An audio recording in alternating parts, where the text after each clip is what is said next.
जी नमस्कार। आप 90 डिग्री देख रहे हैं और मैं भारती हूँ। इस वक्त हम 90 डिग्री के स्टूडियो में मौजूद हैं और जैसा कि आप तस्वीरों में देख पा रहे हैं, मेरे साथ हमारे वरिष्ठ पत्रकार हैं संजय भाटिया सर, और जो पूर्व में हैं झज्जर पत्रकार संघ के प्रधान भी रह चुके हैं, तो काफ़ी अनुभव है इनको चुनाव को लेकर। आज हम चर्चा करेंगे कि जो कि अभी अभी हमारा छठा चरण था 2024 के लोकसभा चुनाव का, वो संपन्न हुआ है। 18वीं लोकसभा के लिए ये सदस्य चुने जाएंगे। उनमें से मैं कुछ लोकसभा के बारे में कुछ तथ्य लेके आपके सामने आया हूँ, क्योंकि 2019 का जो लोकसभा चुनाव था उसमें छठे चरण के जो चुनाव थे उनमें से 58 सीटों में से है लगभग 40 सीटें हैं वो भाजपा को गई थी।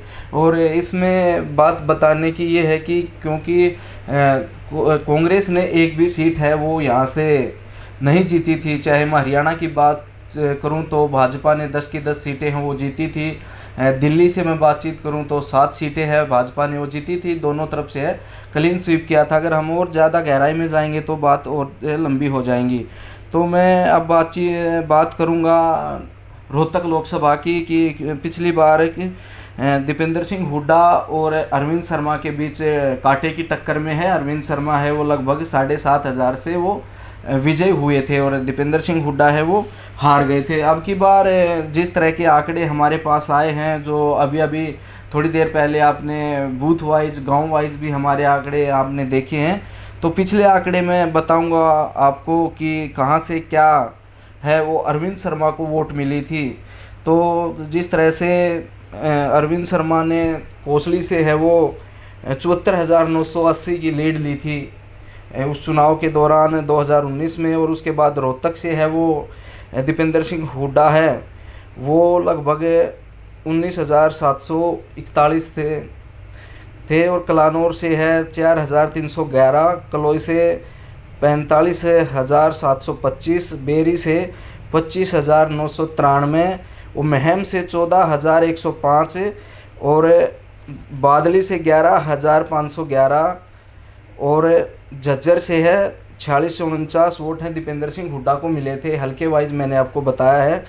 और अब की बार क्या रुझान आए हैं, क्या इनके पास तथ्य आए हैं, तमाम ऐसी बातें हैं जो मैं इनसे डिस्कस करूंगा। मैंने पिछला आपको है कुछ साझा किया है मतदान जो हुआ था अब की बार। और मैं आपको बताऊं कि जो कोसली विधानसभा क्षेत्र में जो वोट बढ़ के आए थे उनकी बजाय बढ़ने के बावजूद है वो अब मतदान है वो पिछली बार की बजाय है कुछ परसेंट है वो कम हुआ है। लगभग मान के चलें 10 से 12 हज़ार वोट है वो कम पोल हुए हैं। तो ये सरकार की एंटी इनकम्बेंसी हो सकती है, सरकार के विपक्ष में भी जा सकता है। ये तमाम जानकारियां हमने 2 दिन में अब हैं चुनाव के बाद है वो जुटाई हैं। तो सर सबसे पहले स्वागत है। धन्यवाद सर। क्या लग रहा है अब आपको, चुनाव है लोकसभा का वो किस तरफ है और कितनी मजबूती के साथ है कैंडिडेट हैं? देखिए, अब तो बिल्कुल साफ हो चुका है कि रोहतक लोकसभा सीट की अगर बात की जाए तो दीपेंद्र हुड्डा बहुत आगे निकल चुके हैं डॉक्टर अरविंद शर्मा के मुकाबले में। उसका सबसे बड़ा रीज़न ये है कि 2019 के चुनाव में 2016 का थोड़ा प्रभाव था। यानी कि जो हम कह रहे हैं 2016 कहते हैं तो उसका साफ प्रभाव था 2019 में दिखाई दिया था। अधिकांश ऐसी बिरादरियां थीं जो कि भाजपा की तरफ झुक गई थी। लेकिन अब जैसे जैसे समय बीता, 5 साल का एक लंबा पीरियड होता है और सरकार के प्रति तो नाराजगी उत्पन्न हो ही जाती है, क्योंकि 10 साल हो गए केंद्र में भी और हरियाणा में भी।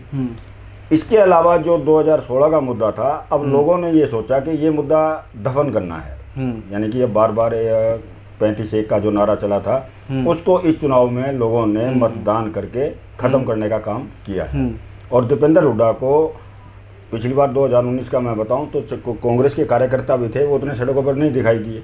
लेकिन कल मैंने पहली बार देखा झज्जर के अंदर कि हर बूथ पे कांग्रेस का कार्यकर्ता था। कांग्रेस के कार्यकर्ताओं के टेंट लगे हुए थे, चेहरों पर उत्साह था। यानी कि कांग्रेस का कार्यकर्ता पहली बार मुझे एग्रेसिव मूड में दिखाई दिया। एग्रेसिव का मतलब ये नहीं कि लड़ रहा था, वो अपने बूथ तक मतदाता को लाने के लिए बड़ी मेहनत करता हुआ दिखाई दिया। जी, दीपेंद्र सिंह हुड्डा भी मतदान के दौरान आए थे, आपसे बातचीत हुई थी, तो किस तरह का दिख रहा था हाव भाव, और एक कैंडिडेट का पता चल जाता है कि वो किस स्थिति में है? देखिए भारती, हम सभी जानते हैं हमारे चेहरे के हाव भाव बहुत कुछ प्रदर्शित करते हैं। हम जब निराश होते हैं या खुश होते हैं तो हमारा चेहरा ही हमें बता देता है। तो कल 5:30 बजे के करीब दीपेंद्र सिंह हुड्डा आए थे झज्जर में, और उनके चेहरे पे एक दमक थी, यानी कि वो इतने प्रसन्न थे, कार्यकर्ता का आभार भी व्यक्त कर रहे थे, सभी का आभार व्यक्त किया था उन्होंने ये कहा कि भाई जितना तन मन धन और खून पसीना बहाकर कार्यकर्ताओं ने मेहनत की है, ये उसी का परिणाम है कि मैं जीत की ओर अग्रसर हूँ। यानी कि उनका कहने का तात्पर्य यही था, यानी कि अपनी जीत को लेकर वो बिल्कुल आश्वस्त थे। देखिए पिछले चुनाव में है तमाम भाजपा के बड़े नेता हैं वो हमने शहर में दिखाई दिए थे। आप देखिए पंजाबी वर्ग से आते हैं और बड़ा वोट बैंक भी है झज्जर शहर में मान के चलते हैं। तो अब की बार उनका रुख किस तरफ था और किस तरह से, क्या बाजार का रुख था और क्या रहने वाला है झज्जर शहर की मैं बातचीत करूं तो? देखिए पिछली बार कांग्रेस के हालात ख़राब थे शहर में, झज्जर शहर प्रॉपर झज्जर शहर की बात करूं तो। लेकिन बार बार हम इस बात को पहले भी बता चुके हैं कि दीपेंद्र सिंह हुड्डा ने जिस प्रकार से डोर टू डोर अभियान चलाया, सबसे बड़ा बेनिफिट वो हुआ कि जो वोटर ना बीजेपी की तरफ था ना कांग्रेस की तरफ था, लेकिन उस युवा को, उस दुकानदार ने पहली बार किसी सांसद को अपनी दुकान पर देखा। फिर दीपेंद्र सिंह हुड्डा ने समय दिया। सबसे बड़ी बात ये रही कि अपने नेताओं को पीछे करके व्यक्तिगत रूप से उस दुकानदार से मिले, युवा से मिले, अपनी बात कही, उनकी बात को सुना। तो है ना, एक जो कम्युनिकेशन बिगड़ा हुआ था वो बढ़ा, आपस में विश्वास बढ़ा। दूसरा ये रहा कि दीपेंद्र सिंह हुड्डा के दौरा करने के बाद कांग्रेस के कार्यकर्ताओं ने डोर टू डोर 1-2 बार नहीं, 3-3, 4-4 बार डोर टू डोर अभियान चलाया शहर में। यानी कि उन्होंने भी उस संपर्क को स्थापित रखा। मतदान तक कांग्रेस का कार्यकर्ता लोगों के घर तक पहुंचा। आज उसी का उनको परिणाम मिला है कि दीपेंद्र हुड्डा शहर से, मैं कह रहा हूँ, बहुत अच्छा करते हुए दिखाई दे रहे हैं पिछली बजाय 19 की बजाय। लीड कितना बड़ी है? क्योंकि देखिए कुणाल भादो थे उनके, दीपेंद्र हुड्डा के जीजाजी थे, लगातार झज्जर हल्के में उनकी ड्यूटी थी। उसके बाद है श्वेता हुड्डा खुद मैदान पे आई, और उसके बाद के जो समीकरण हुए और जो बदलाव आया, वोट बढ़ी, क्या मानते हैं उसको लेकर आप श्वेता हुड्डा के आने से?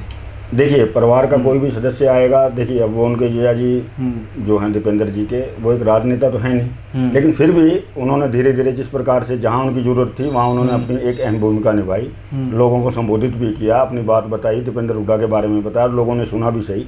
तो यानी कि दीपेंद्र सिंह हुड्डा के परिवार के सदस्यों के आने के बाद भी उन्हें ये तो मजबूती तो मिलती है। देखिए आदमी घर से ही उठता है और घर से ही नीचे गिरता है। जब घर मजबूत होता है हमारा, तो समाज अपने आप उसको सशक्त मानने लग जाता है। तो दीपेंद्र सिंह हुड्डा की मैसेज के आने के बाद उनकी माताजी भी झज्जर के अंदर 1-2 बार आई हैं, उनके जीजा जी भी यहाँ रहे हैं और भाई भी यहाँ रहे हैं, तो उससे बड़ा फर्क पड़ा। अब मैं ये तो नहीं कह सकता आपको कि दीपेंद्र सिंह हुड्डा कितनी लीड लेके जाएंगे, लेकिन बहुत अच्छा परिणाम जो है झज्जर देने जा रहा है।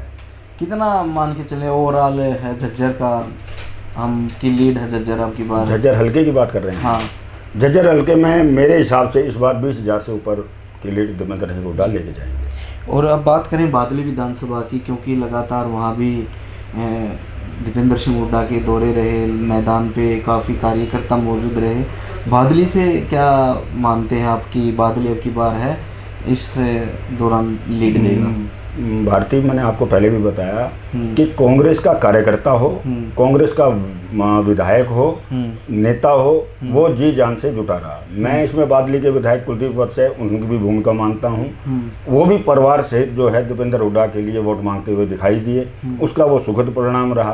क्योंकि देखिए अब जो नॉन जाट वोटे हैं उनके अंदर कुलदीप वत्स जो हैं उनकी बड़ी अच्छी पकड़ है। वो गांव के अंदर गए, रात को 12-12, 2-2 बजे तक गांव के अंदर ठहरे। उन्होंने मतदाताओं को अपील की, यानी कि दीपेंद्र हुड्डा के पक्ष में मतदान करने की अपील की। तो कुल मिलाकर बादली से भी मुझे लग रहा है पिछली बार की अपेक्षा बहुत अच्छी लीड जो है दीपेंद्र हुड्डा को मिलने जा रही है, बढ़ने वाली है। बेरी से क्या मानते हैं कि कुलबीर हुड्डा ने लगातार वहाँ पसीना बहाया, डॉक्टर रवि कादयान ने, और देखिए जिस तरह से एक महालक्ष्मी योजना है, आशा हुड्डा ने जिस तरह से संबोधन में कहा, तो उसका जो फ़ायदा उठाया सबसे ज़्यादा महालक्ष्मी योजना का प्रचार अगर हुआ है हरियाणा में, तो बेरी विधानसभा में मैं मान के चलता हूँ सबसे ज़्यादा हुआ। क्योंकि देखिए पहले बेरी से शुरुआत हुई, बेरी में हमने देखा कि हज़ारों महिलाएं थी, उसके बाद है छारा में आ गए, छारा में वो महिलाओं की संख्या है वो 2,000 हो जाती है, फिर डीगल में वही संख्या है आके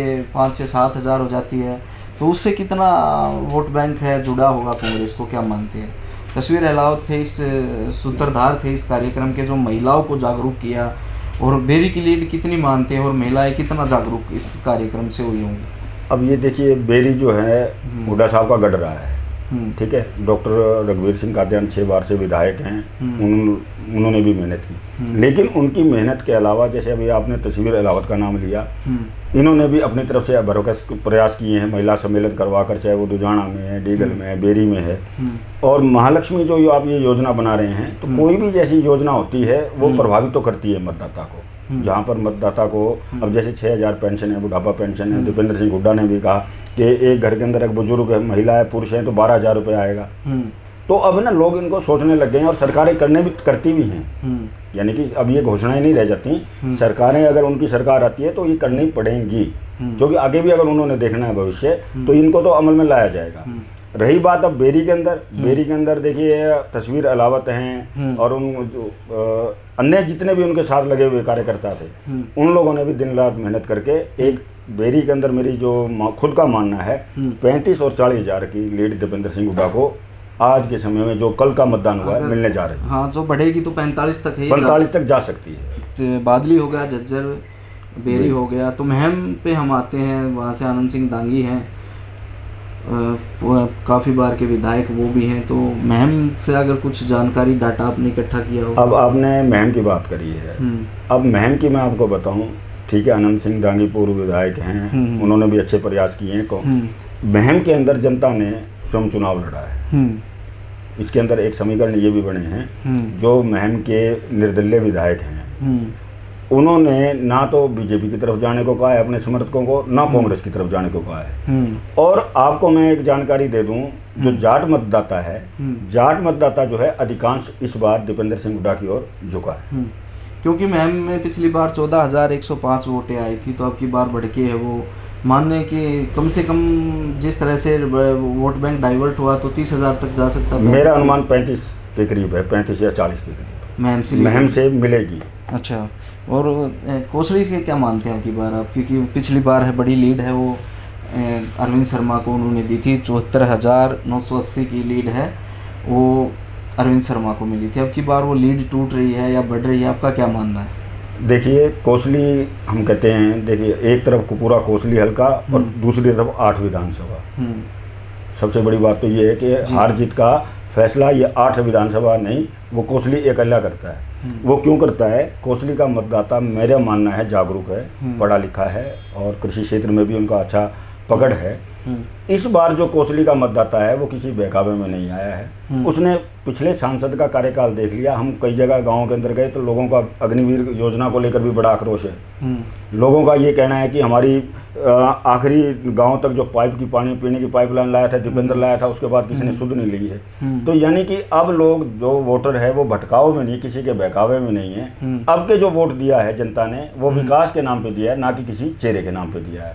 तो मेरा तो ये मानना है कि कोसली से दीपेंद्र सिंह हुड्डा की जो अब रहेगी, लेकिन जीत तो नहीं है वहाँ से। देखिए, वो तो गलत बात होगी कि हम कहेंगे दीपेंद्र सिंह हुड्डा जीत रहे हैं कोसली से, लेकिन हार वो जो है वो कोई ऐसी हार नहीं है जो कि, क्योंकि अब कारण ये रह गया, जो बाकी 8 विधानसभा क्षेत्र हैं यहाँ से दीपेंद्र सिंह हुड्डा को इतनी लीड मिली हुई है कि कोसली की जो थोड़ी हार है उसका कोई फर्क नहीं पड़ेगा। जी, अब मैं बात करूँ रिजर्व है शेड्यूल कास्ट में कलानौर हल्का, शकुंतला खटक वहाँ से विधायक हैं, वहाँ का क्या मानते हैं? कलानौर से अब की बार मतदाता है, ओबीसी वोट बैंक है, वो भी दीपेंद्र सिंह हुड्डा के साथ आया है, कुछ है शेड्यूल कास्ट है वो भी आई हैं, तो बढ़ेगा या घटेगा, आप क्या मानते हैं? पिछली बार वही बात आ रही है, 2019 में एससी वर्ग जो है, एसटी वर्ग जो है, वाल्मीकि समाज है, ये समाज बीजेपी की तरफ जुड़ गया था जी, जिसका कांग्रेस को हानि उठानी पड़ी थी। लेकिन अब मैं ये पिछले इस चुनाव में देखा है,